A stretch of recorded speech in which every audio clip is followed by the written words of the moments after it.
Hello प्यारे बच्चों, क्या हाल है आप सभी का। मैं सुंदर एक बार फिर से स्वागत करता हूं एनसीईआरटी स्टडी A1 के इस प्लेटफॉर्म पर। आज हम पढ़ने वाले हैं चैप्टर नंबर 6। चैप्टर नंबर 6 क्या है? जीवों में श्वसन। जीवों के अंदर श्वसन, ये हम सीखेंगे। और जितने भी पृथ्वी पर जीव हैं, इस संसार में जो जीव हैं, सभी क्या करते हैं? श्वसन करते हैं। सभी क्या करते हैं? श्वसन करते हैं। और श्वसन से जीवित रहते हैं। श्वसन से क्या रहते हैं? जीवित रहते हैं। चाहे पेड़ पौधे हों, चाहे जीव जंतु, सभी क्या करते हैं? श्वसन करते हैं। कोई भी निर्जीव चीज श्वसन नहीं करती है। कोई भी निर्जीव चीज श्वसन नहीं करती है।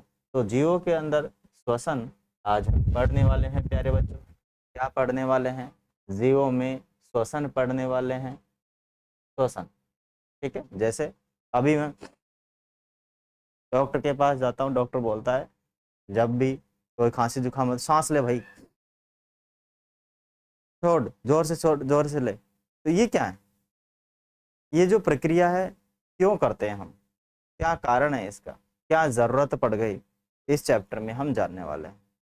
श्वसन अगर सही से नहीं कर रहे हैं तो भी दिक्कत होती है, श्वसन ज्यादा ले रहे हैं तो भी दिक्कत होती है, और नॉर्मल ले रहे हैं तो ठीक ठाक है। श्वसन में हम जो मानव हैं वो ऑक्सीजन लेते हैं और पेड़ पौधे कार्बन डाइऑक्साइड लेते हैं। चलिए तो सीखते हैं श्वसन।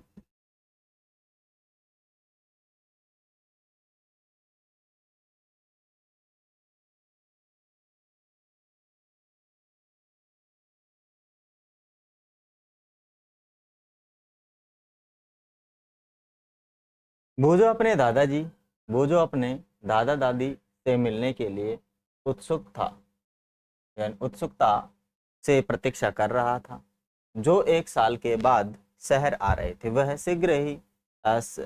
वह शीघ्र से शीघ्र बस स्टॉप पहुंचना चाहता था ताकि उनका स्वागत कर सके।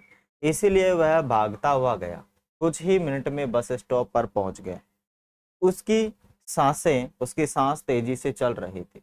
जब वह कहाँ पहुंचा? बस स्टॉप पर पहुंचा। क्योंकि वह दौड़ता हुआ गया, भागता हुआ गया, तो उसकी सांस फूल गई। क्योंकि जब हम दौड़ते हैं तो हमारे शरीर में ज़्यादा एनर्जी क्या होती है? बनती है। क्योंकि दौड़ने के लिए ज़्यादा एनर्जी चाहिए, और एनर्जी बनाने के लिए हमें ऑक्सीजन की ज़रूरत पड़ती है। क्योंकि ऑक्सीजन हम लेते हैं, ऑक्सीजन हमारी कोशिकाओं तक पहुंचती है, और कोशिकाओं में ऑक्सीजन का दहन होता है। किसके साथ? ग्लूकोज के साथ या कार्बोहाइड्रेट के साथ। तब जाकर वहाँ एनर्जी बनती है, और एनर्जी जितना ज़्यादा हम काम करेंगे उतनी ज़्यादा एनर्जी बनेगी। कैसे? अगर हम खाना खाएंगे तभी ना। जैसे हम खाना खाएंगे तभी बनेगी। खाना खाए नहीं तो एनर्जी कहाँ से बनेगी? सुस्त पड़े रहेंगे, हालत खराब हो जाएगी, ठीक है ना। तो वो तेज दौड़ के गया था, इसलिए उसकी सांस फूल रही थी, क्योंकि उसको एनर्जी की ज़्यादा ज़रूरत थी। माने एनर्जी की ज़्यादा ज़रूरत थी, इसीलिए ऑक्सीजन की ज़्यादा सप्लाई होनी चाहिए। इसीलिए उसकी सांस क्या हो चुकी थी? फूल चुकी थी। उसकी दादी ने उससे पूछा कि वह हाफ क्यों रहा है। भूजो ने बताया कि वह घर से दौड़ता हुआ आया है, और उसे आश्चर्य हुआ कि दौड़ने के बाद वह सांस तेजी से क्यों ले रहा है। ठीक है, उससे क्या हो गया? आश्चर्य हुआ कि दौड़ने के बाद सांस इतनी तेजी से क्यों आ रहा है। यह प्रश्न उसके मस्तिष्क में घूमता रहा। भुजो ने प्रश्न का उत्तर जानने से पहले यह समझना आवश्यक है कि हम सांस क्यों लेते हैं। हम सांस क्यों लेते हैं? सांस लेना श्वसन प्रक्रम का एक चरण है। आइए हम श्वसन के बारे में पढ़ें। जो श्वास लेते हैं ये श्वसन क्रम का एक चरण है। क्या है? एक चरण है, एक तरीका है, ठीक है। हम श्वसन क्यों करते हैं इसके बारे में हम जान रहे हैं। क्या हम श्वसन क्यों करते हैं? अध्याय 2 में आपने पढ़ा था कि सभी जीव सूक्ष्म इकाइयों से बने होते हैं, जिन्हें हम कोशिका कहते हैं। क्या कहते हैं? हम कोशिका कहते हैं। जितने भी जीव हैं सभी कोशिकाओं से बने होते हैं। लाखों करोड़ों हमारे शरीर में कोशिकाएं होती हैं, उनसे हम बने होते हैं। और ये बहुत छोटी होती है, बिल्कुल चिन्नी सी होती है। इसे माइक्रोस्कोप से देखा जा सकता है, और कोशिकाओं से मिलकर कितना बड़ा शरीर बन जाता है, जिसे हम आसानी से आंखों से देख सकते हैं। कोशिका जीव की सबसे छोटी संरचनात्मक और क्रियात्मक इकाई है, संरचनात्मक और क्रियात्मक इकाई होती है। जीव की प्रत्येक कोशिका पोषण या पोषण, परिवहन, उत्सर्जन और जनन जैसे कुछ कार्यों को संपादित करने में कुछ न कुछ भूमिका निभाती है। कुछ ना कुछ क्या करती है, कुछ न कुछ भूमिका निभाती है। इन कार्यों को करने के लिए कोशिकाओं को ऊर्जा की आवश्यकता होती है। भाई हमारे शरीर के अंदर जो हमारी कोशिकाएं हैं, कोई भी यदि कार्य करेगी तो उनको किसकी जरूरत पड़ेगी, ऊर्जा की जरूरत पड़ेगी। किसकी जरूरत पड़ेगी, ऊर्जा की जरूरत पड़ेगी। ठीक है, यहाँ तक कि हमें खाना खाते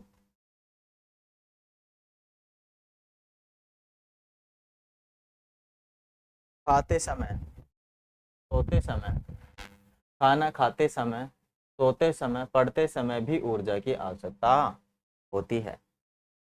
लेकिन यह ऊर्जा आती कहाँ से है, लेकिन यह ऊर्जा आती कहाँ से है? क्या आप बता सकते हैं कि आपके माता पिता आपसे नियमित रूप से भोजन करने के लिए आग्रह क्यों करते हैं?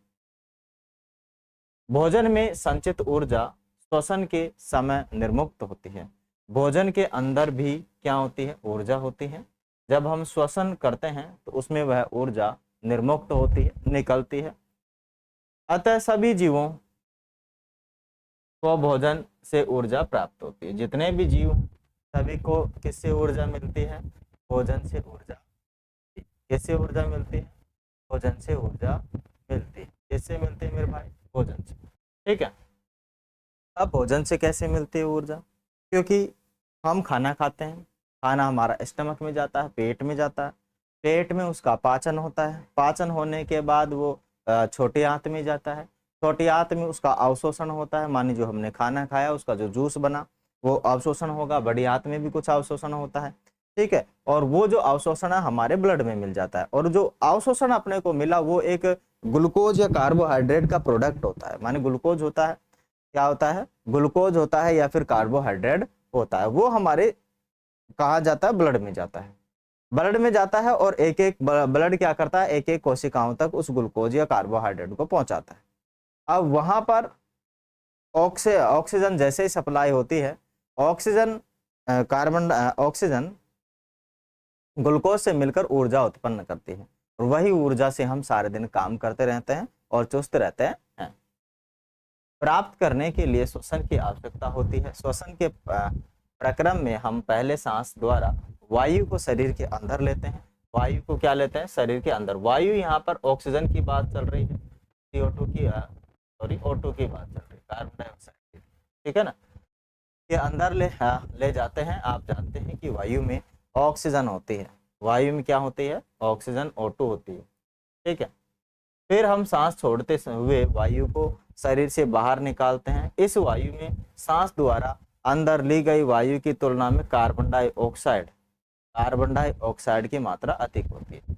मानी लेते समय हम ऑक्सीजन लेते हैं, लेकिन इसमें कार्बन डाइऑक्साइड भी होती है, नाइट्रोजन भी होती है, ऑक्सीजन भी होती है, सभी इसके अंदर होती है। लेकिन जब हम वापस छोड़ते हैं तो लगभग इसमें 4% क्या हो जाती है, कार्बन डाइऑक्साइड होती है, जबकि प्रकृति में 0.03% क्या है, और कार्बन डाइऑक्साइड। मान कार्बन डाइऑक्साइड कितनी है, 0.03%।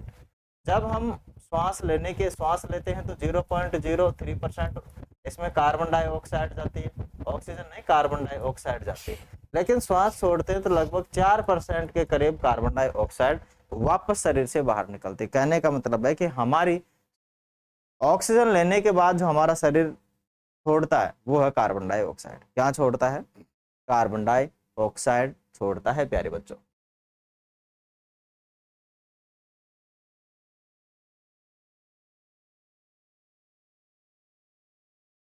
आगे है, इसमें उपस्थित ऑक्सीजन शरीर के सभी भागों में अंततः प्रत्येक कोशिकाओं में ले जाई जाती है। कोशिकाओं में ऑक्सीजन भोजन के विखंडन में सहायता करता है, भोजन के विखंडन में या फिर ग्लूकोज के विखंडन में सहायता करता है। कोशिका में भोजन के विखंडन के प्रक्रम में ऊर्जा मुक्त होती है। क्या होती है, ऊर्जा मुक्त होती है। इसे कोशिकीय श्वसन कहते हैं। इसे क्या कहते हैं भाई? कोशिकीय श्वसन कहते हैं। इसे हम पूरे प्रोसेस को हम कहेंगे कोशिकीय श्वसन कहेंगे। सभी जीवों की कोशिकाओं में कोशिकीय श्वसन होता है। सभी जीवों की कोशिकाओं में क्या होता है? कोशिकीय श्वसन होता है। ठीक है, चलिए आगे लीजिए। कोशिकाओं के अंदर भोजन मानी ग्लूकोज होता है। भोजन मानी ग्लूकोज ऑक्सीजन का उपयोग करके कार्बन डाइऑक्साइड और जल में विखंडित हो जाती है। मानी जो ग्लूकोज होता है वो ऑक्सीजन से अभिक्रिया करके, ऑक्सीजन से क्रिया करके या ऑक्सीजन की उपस्थिति में क्या छोड़ता है? कार्बन डाइऑक्साइड और जल छोड़ता है। क्या छोड़ता है? जब ग्लूकोज का विखंडन ऑक्सीजन के उपयोग द्वारा होता है तो यह वायवीय श्वसन कहलाता है। ऑक्सीजन की उपस्थिति में किया गया श्वसन वायवीय श्वसन कहलाता है। ऑक्सीजन की अनुपस्थिति में किया गया श्वसन अवायवीय श्वसन होता है। क्या होता है? अवायवीय श्वसन होता है। ऑक्सीजन की अनुपस्थिति में भोजन विखंडित हो सकता है। यह प्रक्रम अवायवीय श्वसन कहलाता है। क्या कहलाता है? अवायवीय श्वसन कहलाता है। भोजन के विखंडन से ऊर्जा निर्मुक्त होती है। जब भोजन का विखंडन होता है तो मेरे भाई क्या होता है? ऊर्जा निर्मुक्त होती है। ये इसका पूरा प्रोसेस है। हम जो भोजन लेते हैं वो ग्लूकोज होता है। ऑक्सीजन की उपस्थिति के अंदर श्वसन लिया जाता है और छोड़ते वक्त क्या होता है? कार्बन डाइऑक्साइड निकलती है, जल निकलता है और ऊर्जा निकलती है, जिससे हम सारे दिन काम करते हैं, जिससे हम सारे दिन हमारी एनर्जी बनी रहती है अपनी बॉडी में और हम सही से काम कर पाते हैं। ऑक्सीजन की अनुपस्थिति में कुछ एक जीवों में क्या होती है? श्वसन होता है। सभी जीवों में नहीं, हम ऑक्सीजन की उपस्थिति में श्वसन करते हैं। जितने भी जीवित जीव हैं ऑक्सीजन की उपस्थिति में ही श्वसन करते हैं। ठीक है, कुछ एक जीव हैं जैसे संभवतः आपको मालूम होगा कि ईस्ट जैसे अनेक जीव वायु की अनुपस्थिति में क्या करते हैं? जीवित रह सकते हैं। ऐसे जीव अवायवीय श्वसन के द्वारा ऊर्जा प्राप्त करते हैं। इन्हें अवायवीय जीव कहते हैं। इन्हें क्या कहते हैं? अवायवीय जीव कहते हैं। ये बिना ऑक्सीजन की उपस्थिति में भी श्वसन कर सकते हैं। क्या कर सकते हैं? श्वसन कर सकते हैं। ईस्ट आप लोगों ने देखा होगा जो ब्रेड के अंदर डलता है, इसमें डलता है ब्रेड में, जिससे कि ब्रेड फूल जाती है। ईस्ट एक कोशिकीय जीव है। ईस्ट क्या है? एक कोशिकीय जीव है। ईस्ट अवायवीय रूप से श्वसन करते हैं और इस प्रक्रिया के समय अल्कोहल निर्मित करते हैं। अतः इनका उपयोग शराब या वाइन और बियर बनाने में किया जाता है। ईस्ट का जो प्रयोग है वो शराब और बियर वगैरह बनाने में किया जाता है, क्योंकि ये ऑक्सीजन की अनुपस्थिति में श्वसन कर सकते हैं।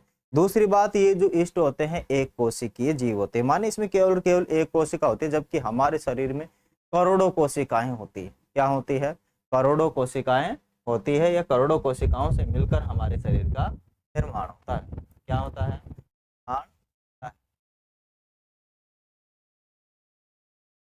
ग्लूकोज, अल्कोहल और कार्बन डाइऑक्साइड विखंडित हो जाते हैं, जैसा कि निम्न समीकरण में दिया गया है। माने अवायवीय श्वसन के अंदर, अवायवीय श्वसन जहां ऑक्सीजन की अनुपस्थिति रहे, क्या माने ग्लूकोज की बात करें, ग्लूकोज ऑक्सीजन की उपस्थिति में अल्कोहल, कार्बन डाइऑक्साइड और ऊर्जा निर्मुक्त करता है। ठीक है, लेकिन यहाँ पर अगर ग्लूकोज के अंदर अवायवीय श्वसन करें, क्या करें? अवायवीय श्वसन करें। अवायवीय श्वसन है, क्या है ये? अवायवीय श्वसन है। इससे क्या होता है? अल्कोहल बनता है। क्या बनता है? अवायवीय श्वसन है, इसमें क्या बन जाता है? अल्कोहल बनता है। हमारी पेशी कोशिकाएं भी अवायवीय श्वसन से श्वसन करती हैं, लेकिन ये ऐसा थोड़े समय तक ही कर सकती हैं, ज़्यादा समय तक नहीं कर सकती हैं, थोड़े समय तक कर सकती हैं। वास्तव में यह प्रक्रम उस समय होता है जब ऑक्सीजन की अस्थायी रूप से कमी हो जाती है। बहुत देर तक व्यायाम करने, तेजी से दौड़ने व्यायाम करने, तेजी से दौड़ने, कई घंटों तक टहलने, कई घंटों तक टहलने, साइकिल चलाने अथवा भारी वजन उठाने जैसी अनेक कार्यों के लिए अधिक ऊर्जा की आवश्यकता होती है। अधिक ऊर्जा की क्या होती है? आवश्यकता होती है। लेकिन ऊर्जा उत्पन्न करने के लिए हमारे शरीर को ऑक्सीजन की आपूर्ति होती है। ठीक है, आप लोगों ने देखा होगा कई जो वर्कआउट करते हैं, जिम वगैरह जाते हैं या बहुत ज्यादा मेहनत करते हैं, वो शाम को थक जाते हैं, वो बोलते रहे मेरे पाँव दुख रहे, मेरे हाथ दुख रहे, मेरा शरीर दुख रहा है, ऐसा बोलते हैं वो लोग। ऐसा क्यों हो पाता है? ऐसा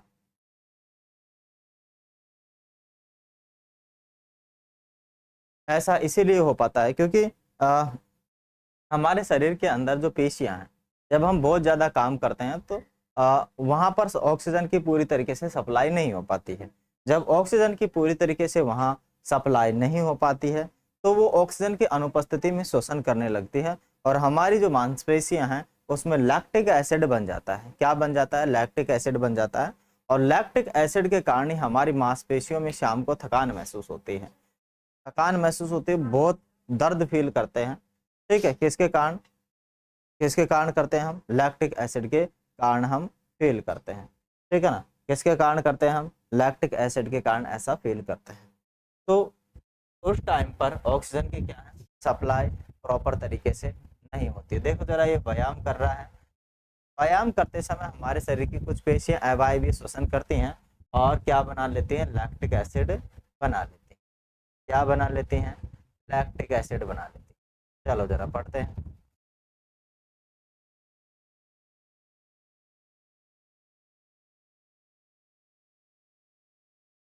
ऐसा ऐसी स्थिति में पेशी कोशिकाएं अवायवीय श्वसन द्वारा ऊर्जा की अतिरिक्त मांग को पूरा करती हैं। ऊर्जा की अतिरिक्त मांग को क्या कर देती है? पूरा कर देती है, लेकिन अच्छी तरीके से श्वसन नहीं कर पाती। ग्लूकोज है कहाँ? पेशियों के अंदर। ऑक्सीजन की उपस्थिति में श्वसन होता है। ठीक है, तब तो ऑक्सीजन की उपस्थिति में, मानी कम मात्रा में, ज्यादा मात्रा में नहीं, बहुत कम मात्रा में ऑक्सीजन रहता है, उस उपस्थिति में करते हैं, तब हमारी मांसपेशियों में लैक्टिक एसिड बन जाता है। क्या बन जाता है? Lactic acid. ऊर्जा तो ये जनरेट करता है, लेकिन ये लैक्टिक एसिड से हमको थकान फील करवाता है। क्या करवाता है? थकान फील करवाता है। आगे अपने पास है, क्या आपने कभी सोचा है कि अत्यधिक व्यायाम करने के बाद आपकी पेशियों में ऐंठन क्यों होती है? वो इसीलिए होती है क्योंकि हमारी मांसपेशियों में लैक्टिक एसिड जमा हो जाता है। ऐंठन तब होती है जब पेशियां अवायवीय रूप से श्वसन करती हैं और इस प्रक्रम में ग्लूकोज की आंशिक विखंडन से, माने ग्लूकोज पूरी तरीके से विखंडित नहीं होता है, आंशिक रूप से विखंडित होता है, तो लैक्टिक अम्ल और कार्बन डाइऑक्साइड बनते हैं। लैक्टिक अम्ल का संचयन पेशियों में ऐंठन उत्पन्न करता है। लैक्टिक एसिड का जो संचयन है हमारी जो मांसपेशियां हैं उसमें क्या उत्पन्न करता है? ऐंठन उत्पन्न करता है। क्या उत्पन्न करता है? ऐंठन उत्पन्न करता है। गर्म पानी से स्नान करने अथवा शरीर की मालिश करने पर हमें ऐंठन से आराम मिलता है। हमें ऐंठन से क्या मिलता है? आराम मिलता है। क्या आप अनुमान लगा सकते हैं कि ऐसा क्यों होता है? गर्म जल से स्नान अथवा शरीर की मालिश करने से रक्त का संचरण बढ़ जाता है और इसके परिणाम स्वरूप पेशी कोशिकाओं को ऑक्सीजन की आपूर्ति बढ़ जाती है। क्या हो जाती है? ऑक्सीजन की आपूर्ति बढ़ जाती है। ऑक्सीजन की आपूर्ति बढ़ जाने से लैक्टिक अम्ल का कार्बन डाइऑक्साइड और जल में पूर्णतः विखंडित हो जाते हैं। देखो आपको पता है, हम थक जाते हैं, फिर से हमको क्या करते हैं? आराम करते हैं। उस आराम के दौरान जो बना हुआ लैक्टिक एसिड है वापस से क्या करता है? श्वसन करता है और श्वसन करके लैक्टिक एसिड वापस किस में बदल जाता है? किस में बदल जाता है? ऊर्जा में बदल जाता है और कार्बन डाइऑक्साइड में बदल जाता है। फिर हमारी जो मांसपेशियां हैं जब सुबह उठते हैं तो बिल्कुल एक चुस्त और तंदुरुस्त फील करते हैं। क्या करते हैं? चुस्त और तंदुरुस्त फील करते हैं। आगे आ गया भाई श्वसन। श्वसन, रेस्पिरेशन। श्वसन को इंग्लिश में क्या बोलते हैं? रेस्पिरेशन। इस क्रियाकलाप को अपने शिक्षक या शिक्षिका के अनुपस्थिति में करें, उपस्थिति में करें ना, सॉरी। देखो क्या है, माने अपने नथनों और मुख को कसकर बंद कर लीजिए, माने नाक को और मुंह को बंद कर लीजिए और घड़ी की ओर देखिए, आप कितनी देर तक इन दोनों को बंद रख पाए। कुछ समय बाद आपको क्या महसूस किया, आप इस समय को नोट कीजिए जब तक आप अपनी सांस को रोके रख सकें। आप कितनी देर तक अपनी सांस रोके रख सकते हैं? 2 मिनट, 3 मिनट, 5 मिनट, बताइए। पहले अपनी नाक और मुंह को बंद करके क्या कर रही है, यहाँ पर श्वास ले रही है। पहली क्या कर रही है, अपनी नाक और मुंह को बंद करके टाइम लगा रखी, ऐसे नाक बंद कर, मुंह भी बंद कर रखा है। कितनी देर रख सकते हैं? 1 मिनट, 2 मिनट, 3 मिनट, 4 मिनट, वो आपको टाइम ड्यूरेशन क्या करना है, नोट करना है कि आप कितनी देर तक इसको रख सकते हैं। ठीक है ना। चलिए चलिए चलिए, तो आगे अपने पास है। अतः अब आप जान सके होंगे कि बिना सांस लिए अधिक देर तक जीवित नहीं रह सकते। बिना सांस लिए अधिक देर तक क्या नहीं रह सकते, जीवित नहीं रह सकते। श्वसन या सांस लेने का अर्थ है ऑक्सीजन से समृद्ध वायु को अंदर खींचना या ग्रहण करना और कार्बन डाइऑक्साइड से समृद्ध वायु को बाहर निकालना। ऑक्सीजन से समृद्ध वायु को शरीर के अंदर लेना अंत श्वसन कहलाता है। ऑक्सीजन से समृद्ध वायु को यदि मैं खींचूंगा तो इसे बोलते हैं अंत श्वसन। क्या बोलते हैं इसे? हमें अंत, हमारे श्वास को अंदर लेना, अंत श्वसन, इनहेल। क्या बोलेंगे इसे? इनहेल या अंत श्वसन करेंगे। ठीक है। फिर कार्बन डाइऑक्साइड से समृद्ध वायु को बाहर निकाल, बाहर निकल गई वायु, ये हो गया उच्छ्वसन। क्या हो गया? उच्छ्वसन। क्या हो गया? उच्छ्वसन। ठीक है। क्या हो जाता है? उच्छ्वसन हो जाता है। यह सतत प्रक्रम है जो प्रत्येक जीव के जीवन में हर समय अर्थात जीवन पर्यंत होता रहता है। कोई व्यक्ति 1 मिनट में कितनी बार श्वसन करता है, वह उसकी श्वसन दर कहलाती है। हम 1 मिनट में 72 बार श्वसन करते हैं, तो ये हमारी दर है। इसमें भी एक अडल्ट 72 बार लेता है, एक बुजुर्ग का जो टाइम है वो अलग है, और एक छोटे बच्चा वो ज्यादा श्वसन करता है, लगभग 100 बार सांस लेता है प्रति मिनट में। ठीक है ना। कितनी बार लेता है? 100 बार सांस लेता है प्रति मिनट में। अंत श्वसन और उच्छ्वसन दोनों साथ होते रहते हैं। एक श्वसन अथवा सांस का अर्थ है अंत श्वसन और एक उच्छ्वसन। क्या आप अपनी श्वसन दर पता कर सकते हैं? बताइए, कर सकते हैं नहीं कर सकते? अपनी श्वसन दर पता बताओ। कर सकते हैं।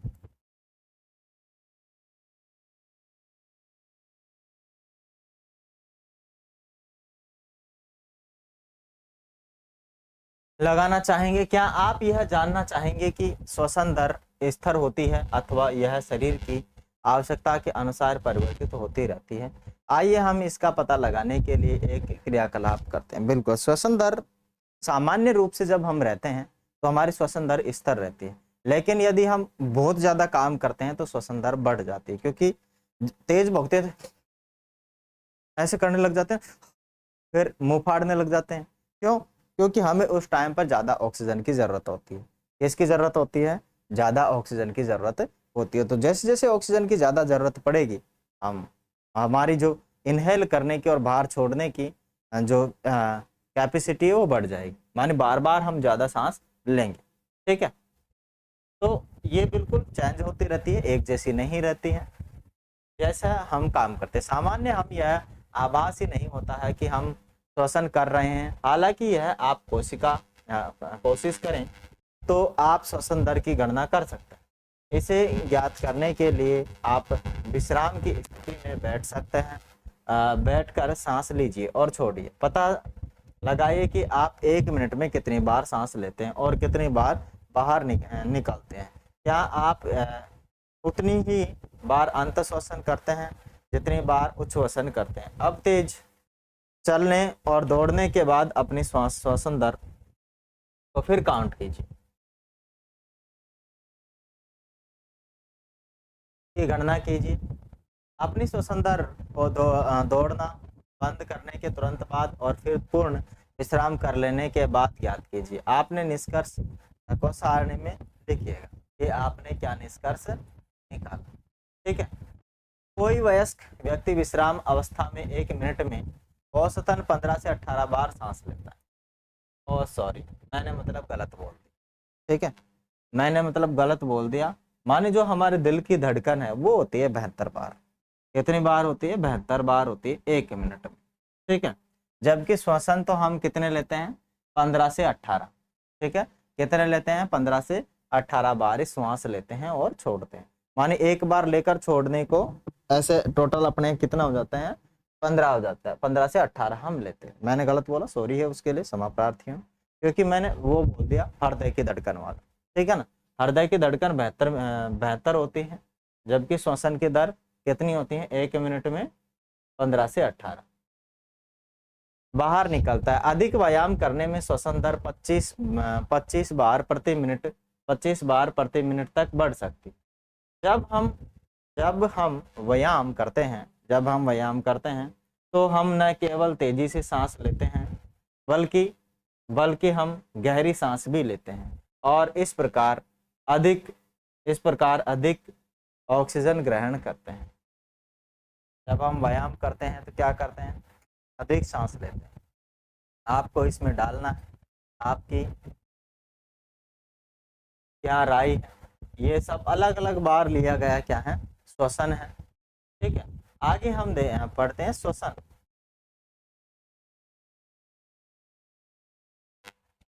हम श्वसन कैसे लेते हैं? ठीक है, हम श्वसन कैसे लेते हैं? आइए अब हम श्वसन की क्रिया विधि को जाने। सामान्यतः हम अपने नथनों माने नाक नासाद्वार होती है से वायु अंदर लेते हैं। जब हम वायु को अंत श्वसन माने अंदर या द्वारा माने अंत श्वसन द्वारा अंदर लेते हैं तो हम हमारे नथनों से नासा गुहा में चली जाती है। यह हमारे नथनों से नासा गुहा में चली जाती है। नासा गुहा से वायु श्वास नली से होकर नासा गुहा में चली जाती है। नासा गुहा से वायु श्वास नली से होकर फेफड़ों में माने फुसफुस में जाती है और फेफड़े वक्ष गुहा में स्थित होते हैं। फेफड़े कहाँ स्थित होते हैं भाई? वक्ष गुहा। ठीक है, कहाँ होते हैं? वक्ष गुहा में उपस्थित होते हैं। फेफड़े कहाँ उपस्थित होते हैं भाई? वक्ष गुहा में। जरा देखिए, ये अपना पूरा डायग्राम है श्वसन का। ठीक है, हम क्या करते हैं? जो श्वसन लेते हैं नासा गुहा से श्वसन लेते हैं, मुख से भी लेते हैं। ठीक है, जब प्रॉब्लम हो जाती है तो हम मुख से भी क्या करते हैं? श्वसन ले लेते हैं। ठीक है, नाकों में दिक्कत हो जाती है कभी कभार तो हम मुख से भी क्या कर लेते हैं मेरे भाई? श्वसन कर लेते हैं। मुख से भी क्या कर लेते हैं? श्वसन कर लेते हैं। तो जरा कीजिएगा श्वसन। यहाँ से श्वसन करोगे, उसके बाद आपके पास ये ग्रसनी है, ग्रसनी में श्वसन जाएगा, फिर ग्रसनी के बाद फिर फेफड़ों में जाएगा। किसमें जाएगा? फेफड़ों में। और फेफड़ों में भी काफी सारे होते हैं। ठीक है, इसमें भी ये छोटी छोटी जो होती है एल्वियोलीज होती हैं, डॉट डॉट डॉट के रूप में, जिसे श्वास कूपिकाएं कहते हैं, वायु कूपिकाएं कहते हैं, जिन्हें क्या कहते हैं? वायु कूपिकाएं कहते हैं। ठीक है, जैसे हम श्वास लेंगे तो हमारी पसलियां बाहर की तरफ आएगी। मानव वक्ष गुहा का डायफ्राम कहाँ जाएगा? ऊपर की तरफ चढ़ेगा, ऊपर की तरफ चढ़ेगा। ठीक है, तो इस प्रकार से हम सांस लेते हैं। यहाँ नीचे की तरफ डायफ्राम दिख रहा है, ये वाला। ठीक है, डायफ्राम होता है, ये पसलियां होती है। हमारे शरीर के अंदर 12 जोड़ा पसलियां होती है। 12 जोड़ी क्या होती है? पसलियां। मानी 24 पसलियां होती है टोटल मिला के। कितनी होती है? 12 जोड़े पसलियां होती है, 24 पसलियां होती है। कितनी होती है? 24 पसलियां होती है अपने शरीर के अंदर। कितनी पसलियां होती है मेरे भाई? 24। वक्ष गुहा पार्श्वों में पसलियों से घिरी रहती है। जो वक्ष गुहा है वो किससे घिरी रहती है? पसलियों से घिरी रहती है। एक बड़ी पेशी है पेशीय है परत जो डायफ्राम या मध्य पट कहलाती है। जो बड़ी पेशियां हैं नीचे की साइड रहती हैं वो क्या कहलाती है, डायफ्राम या मध्य पट कहलाती है। वक्ष गुहा को आधार प्रदान करती है। वक्ष गुहा को क्या करती है, आधार प्रदान करती है। श्वसन में डायफ्राम और पसलियों से बने पिंजर की गति सम्मिलित होती है। अंत श्वसन के समय पसलियां ऊपर और बाहर की ओर गति करती है। डायफ्राम नीचे की ओर, ठीक है, डायफ्राम नीचे की ओर गति करता है। माने अंत श्वसन लेते हैं ऐसे तो डायफ्राम नीचे की ओर गति करता है, ऊपर से नीचे की ओर जाता है। ठीक है, मैंने ऊपर की ओर बोला था वो तो गलत हो गया, नीचे की ओर जाता है। ऐसे करते हैं तो डायफ्राम नीचे की ओर जाएगा अंत श्वसन में, और उच्च श्वसन के अंदर डायफ्राम ऊपर की ओर जाएगा और पसलियां अंदर की ओर जाएगी। ठीक है,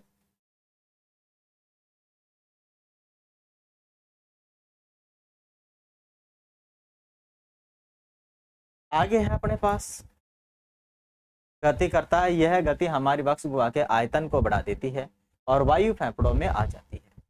फेफड़े वायु से भर जाते हैं। उच्च श्वसन के समय पसलियां नीचे की ओर अंदर की ओर आ जाती है, जबकि डायफ्राम ऊपर की ओर अपनी पूर्व स्थिति में आ जाता है। इससे वक्ष गुहा का आयतन कम होता है और इस कारण वायु फेफड़ों से बाहर धकेल दी जाती है, बाहर धकेल दी जाती है। जरा इसमें देखो ये क्या बोल रहा है, ये क्या दिक्कत है।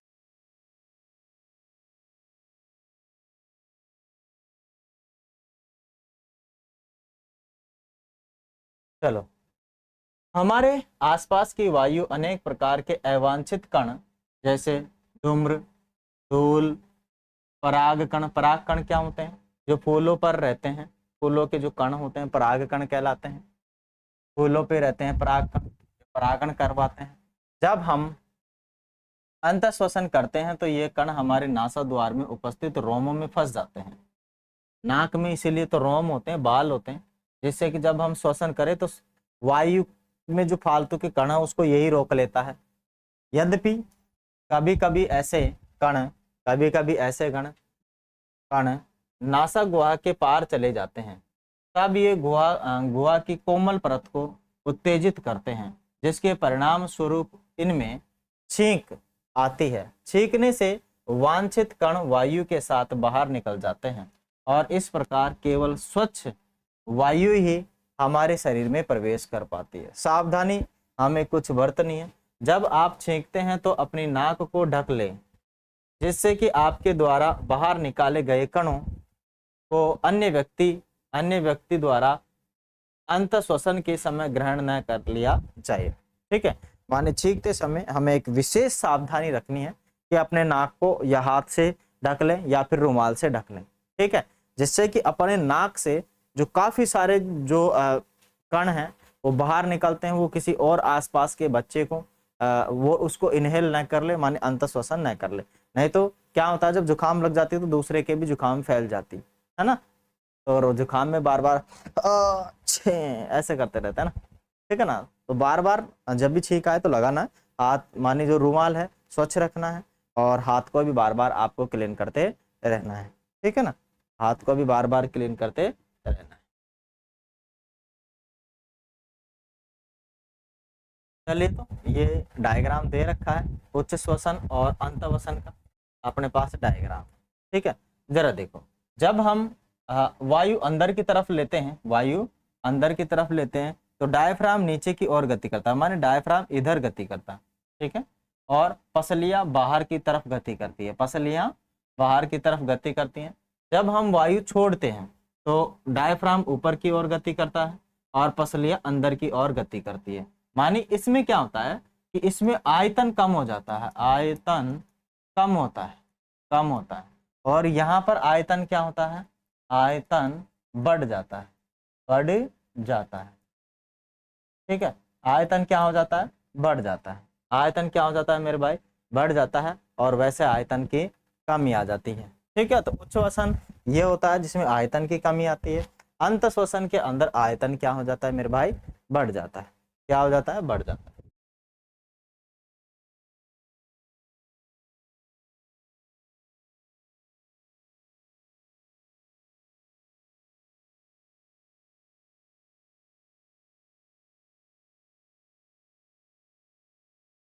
आगे अपने पास क्या है मेरे भाई, अपने पास है अपने शरीर से हम आगे लीजिए, धूम्रपान फेफड़ों को क्षति पहुंचाता है। धूम्रपान, जो लोग धूम्रपान करते हैं वो फेफड़ों को क्षति पहुंचाते हैं, और धूम्रपान कैंसर से भी समृद्ध है, इससे अवश्य बचे। मानी जो लोग धूम्रपान करते हैं उनको फेफड़े का कैंसर हो जाता है। किसका कैंसर हो जाता है, फेफड़ों का कैंसर हो जाता है, अस्थमा हो जाता है, एलर्जी हो जाती है, काफी सारी बीमारियां हैं श्वास से रिलेटेड वो हो जाती है। ठीक है, तो आप लोगों को क्या करना है, धूम्रपान से बचना है। धूम्रपान तो कतई नहीं करना है। क्या नहीं करना है भाई, धूम्रपान तो बिल्कुल भी नहीं करना है, धूम्रपान से बचना है, नहीं तो चक्कर पड़ जाएगा। ठीक है, कैंसर हो जाएगा और फिर कैंसर का कोई इलाज भी नहीं है, फिर तो मरना ही पड़ेगा 5-7 साल में।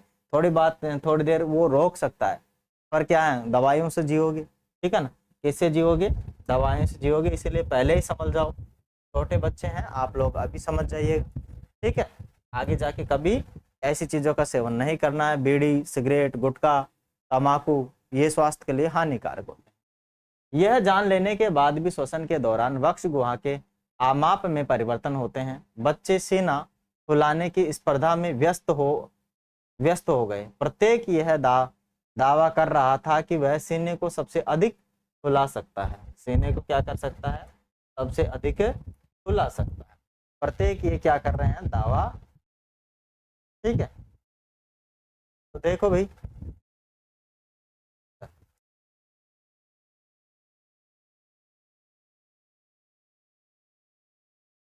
यहाँ पर कंपटीशन चल रहा है कि कौन कितना ज्यादा सीना फुला सकता है। ठीक है, कौन कितना ज्यादा सीना फुला सकता है, ये कंपटीशन चल रहा है। चेक कर रहे हैं, नोट डाउन भी कर रहे हैं कि कितना ज्यादा सीना फुला सकते हो। ठीक है, यहाँ पर कुछ क्रियाकलाप दिए गए हैं, है ना।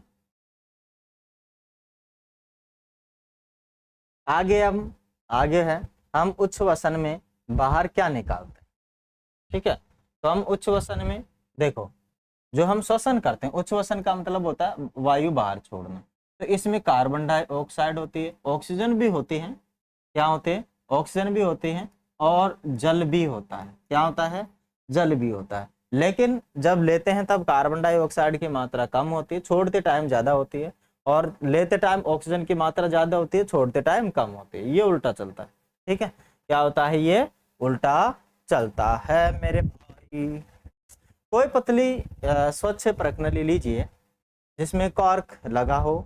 यदि प्रकनली उपलब्ध न हो तो आप कांच का गिलास भी ले सकते हैं, कांच की बोतल ले सकते हैं। आगे है,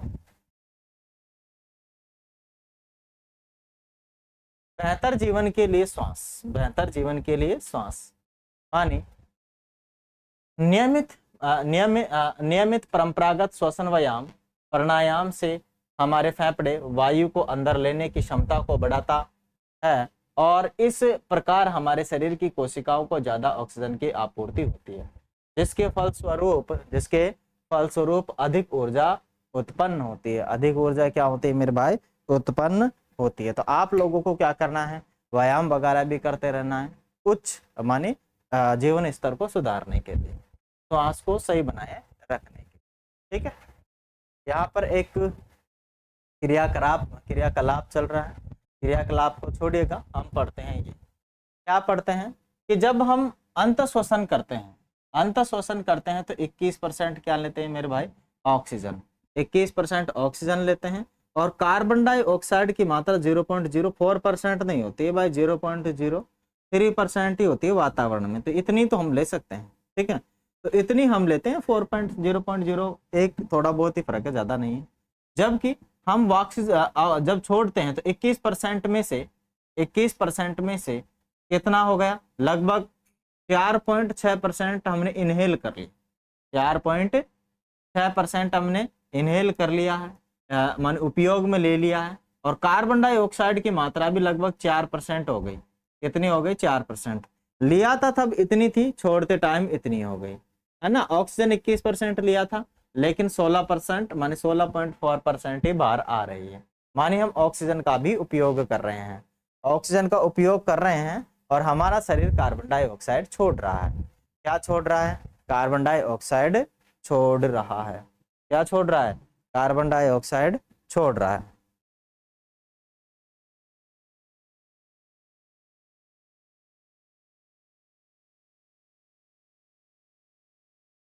चलिए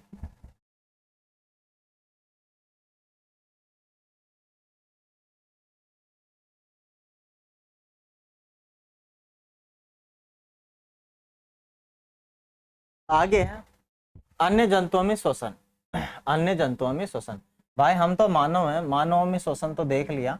अन्य जंतु जिसमें से हाथी हो गए, शेर हो गए, गाय हो गए, बकरी हो गए, मेंढक हो गए, छिपकली होगी, सर्प हो गया, पक्षियों में शोषण हो गया।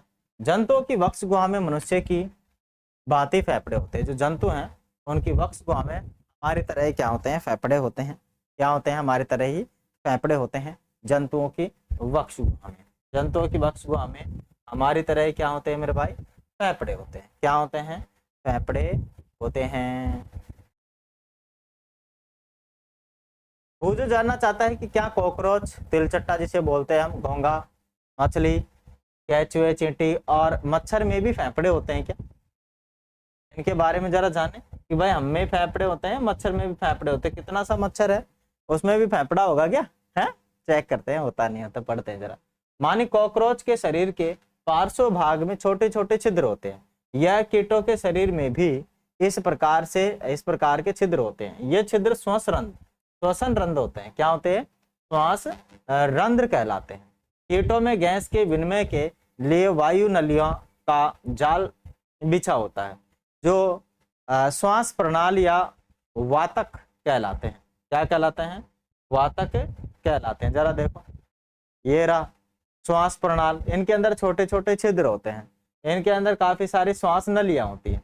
क्या होती हैं? श्वास नलियां होती है, माने फेफड़ा नहीं होता है ना। क्या नहीं होता है? फेफड़े का काम नहीं है।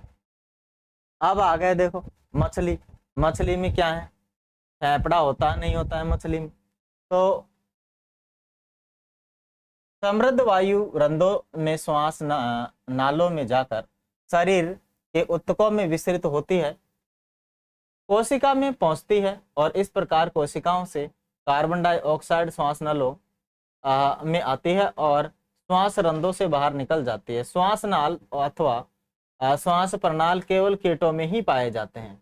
जंतुओं के अन्य समूहों में ऐसी व्यवस्था नहीं होती है, केवल कीटों में होते हैं भाई। क्या होते हैं? केवल कीटों में होते हैं, जंतुओं में ऐसा नहीं होता। केचुए की बात करें, केचुआ जो होता है किसान का मित्र, ठीक है। मान कक्षा 6 के अध्याय 6 में आपने पढ़ा था कि केचुए अपनी त्वचा से श्वसन करते हैं और केचुए की त्वचा स्पर्श करने पर आर्द्र माने सिल्की सिल्की या श्लेष्मीय प्रतीत होती है। इसमें से गैसें का आवागमन आसानी से हो जाता है। क्या हो जाता है? आसानी से हो जाता है। यद्यपि मेंढक में मनुष्य की भांति फेफड़े होते हैं। मेंढक में तो भाई मनुष्य की तरह क्या होते हैं? फेफड़े होते हैं। तथापि वे अपनी त्वचा से भी श्वसन कर सकते हैं। मेंढक में क्या होते हैं? फेफड़े होते हैं, परंतु वे अपनी त्वचा से भी क्या कर सकते हैं? श्वसन कर सकते हैं। त्वचा से भी क्या करते हैं? श्वसन करते हैं। मेंढक में फेफड़े होते हैं, परंतु त्वचा से भी क्या करते हैं? श्वसन करते हैं। आर्द्र और श्लेष्मीय होती। जल में श्वसन, जल में श्वसन कैसे करते हैं भाई? बाहर तो कर लें, वायु है, ऑक्सीजन है। जल में कहाँ है ऑक्सीजन? क्या हवा है क्या जल में? ना, ऑक्सीजन है जल में, जल के परमाणुओं में है, लेकिन वैसे हवा नहीं है। चलो देखते हैं क्या हम जल में श्वसन कर सकते हैं तथा जीवित रह सकते हैं। ऐसे अनेक जीव हैं जो जल में रहते हैं। वे जल में श्वसन कैसे करते हैं? आपने कक्षा 6 में पढ़ा था कि मछलियों में क्लोम या गिल पाए जाते हैं। क्लोम जल में घुली ऑक्सीजन का उपयोग करते हैं। मछलियों में क्लोम पाए जाते हैं, मछलियों में गिल या फिर क्लोम पाए जाते हैं। मछलियों में गिल या फिर क्या पाए जाते हैं? क्लोम पाए जाते हैं। जो ऑक्सीजन जल में रहती है CO2 माने H2O, ठीक है, H2 होती है ऑक्सीजन ही, इसको क्या करते हैं वो ले लेते हैं क्लोम के द्वारा या फिर गिल के द्वारा। क्लोम जल में घुली ऑक्सीजन का उपयोग करने में उनकी सहायता करते हैं। क्लोम त्वचा से बाहर की ओर निकले होते हैं, जो क्लोम होते हैं ना त्वचा से बाहर की तरफ निकले होते हैं। अब भुजो क्या कह रहा है, भुजो ने दूरदर्शन कार्यक्रमों में देखा था कि व्हेल और डॉल्फिन अक्सर पानी की सतह पर आकर ही आ जाती है और कभी कभी ऊपर की ओर आते समय वे पानी में फुहार भी छोड़ती है। वे ऐसा क्यों करती है, वे ऐसा क्यों करती है?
चलेगा भाई, सीखते हैं। देखो मछलियों में क्लोम देखा होगा आप लोगों ने, ठीक है, जो बाहर की तरफ होता है, ये बाहर जो दिख रहा है ये क्या होता है, क्लोम होता है। और मछली इसके द्वारा ही क्या करती है, श्वसन। क्लोम या फिर इसे गिल बोलते हैं, क्या बोलते हैं, क्लोम या फिर इसे क्या बोलते हैं, गिल बोलते हैं। मछलियां इसी से क्या करती है मेरे भाई, पानी में श्वसन करती हैं। आप सोच रहे होंगे कि क्लोम किस प्रकार श्वसन में सहायता करते हैं। क्लोम में श्वसन वाहिनियों की संख्या अधिक होती है जो गैस विनिमय से सहायता करती है। आगे अपने पास क्या है,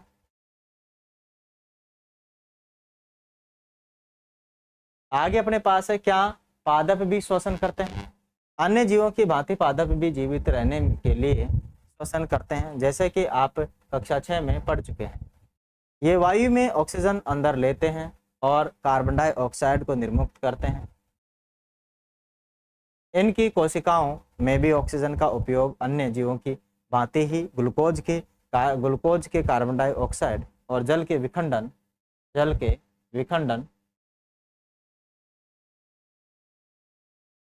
के लिए किया जाता है। पादप में प्रत्येक अंग वायु से स्वतंत्र रूप से ऑक्सीजन ग्रहण करके कार्बन डाइऑक्साइड निर्मुक्त कर सकता है।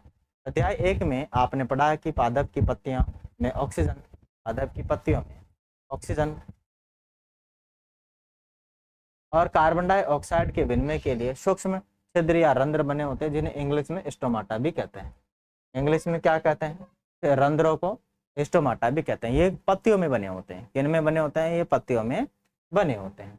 पादप की अन्य सभी कोशिकाओं की भांति ही मालूम कोशिकाओं यानी मूल कोशिकाओं को भी ऊर्जा उत्पन्न करने के लिए ऑक्सीजन की आवश्यकता होती है। मूल मृदा कणों के बीच के खाली स्थानों वायु अवकोशों में उपस्थित वायु से ऑक्सीजन लेते हैं। क्या लेते हैं, ऑक्सीजन लेते हैं।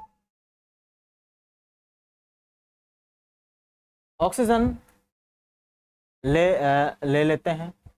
क्या आप अनुमान लगा सकते हैं यदि किसी गमले के पौधे में बहुत अधिक पानी डाल दिया जाए तो क्या होगा? इस अध्याय में आपने पढ़ा है कि श्वसन एक महत्वपूर्ण जैविक प्रक्रिया है। सभी जीवों को अपनी उत्तरजीविता माने जीवित रहने हेतु आवश्यक ऊर्जा को प्राप्त करने के लिए श्वसन करने की आवश्यकता होती है। क्या करने की आवश्यकता होती है? श्वसन करने की आवश्यकता होती है। ठीक है, ये देखो, ये होते हैं आपका जो पत्ते होते हैं, ठीक है, या क्या बोलते हैं, जड़ें होती हैं। उनके अंदर मूल मृदा में वायु अवशोषित करते हैं। ठीक है, मृदा में से भी क्या करते हैं, जो जड़ें होती हैं पेड़ पौधों की, वो वायु को क्या करते हैं, अवशोषित करती हैं। वायु को क्या कर देती हैं, अवशोषित करती हैं। और इसमें क्या है जरा देखेंगे कि इम्पोर्टेंट क्या है अपने लिए।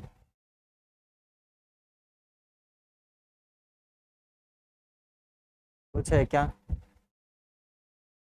क्या आप जानते हैं, जरा इसको देखें। ठीक है, थोड़ा सा हम समझ लेते हैं कि हमारे जो वायुमंडल है उसमें 78% नाइट्रोजन है, क्या है, नाइट्रोजन है, 21% ऑक्सीजन है और 0.03% क्या है, कार्बन डाइऑक्साइड है। उसके अलावा भी क्या बोल रहा है कि हमारे लिए ऑक्सीजन अनिवार्य है, लेकिन जो जीव इनका उपयोग नहीं करते हैं उनके लिए ऑक्सीजन विषाक्त होती है। क्या होती है, विषाक्त होती है। वास्तव में मानव और अन्य जीवों के लिए भी लंबे समय तक शुद्ध ऑक्सीजन में श्वसन करना हानिकारक हो सकता है। क्या हो सकता है, क्या हो सकता है, हानिकारक हो सकता है। इसीलिए कभी भी हम प्योर 100% शुद्ध ऑक्सीजन ग्रहण नहीं करते हैं। उसके अंदर 21% तो क्या होती है, ऑक्सीजन, 78% क्या होती है, नाइट्रोजन और 0.03% क्या होती है, ऑक्सीजन और अन्य गैसें होती है। 100% शुद्ध ऑक्सीजन हम ग्रहण नहीं कर सकते। अगर ग्रहण करें भी तो ध्यान रहे नुकसान हो जाएगा, विषाक्त हो जाएगा। क्या हो जाएगा, नुकसान हो जाएगा, विषाक्तता उसके अंदर होती है। आशा करते हैं प्यारे बच्चों ये जो चैप्टर है आप अच्छे से समझे होंगे। अगले वाले चैप्टर में हम समझेंगे जंतुओं और पादप में परिवहन। क्या समझेंगे प्यारे बच्चों, जंतुओं और पादपों में परिवहन को हम पढ़ेंगे। आशा करते हैं ये वाला जो चैप्टर आज अच्छे से सीखे होंगे। आप लोगों से निवेदन हमारा यही है कि ज़्यादा से ज़्यादा आप लोग सब्सक्राइब करें, हमारा सपोर्ट करें और सभी तक हमारे वीडियोज़ को भेजें। ठीक है, हम मैथमेटिक्स की क्लासें भी जल्द लाने वाले हैं। पहले साइंस कंप्लीट कर लेते हैं, फिर बाकी सभी की मैथमेटिक्स भी यहाँ पर सारी कंप्लीट करवा दी जाएगी।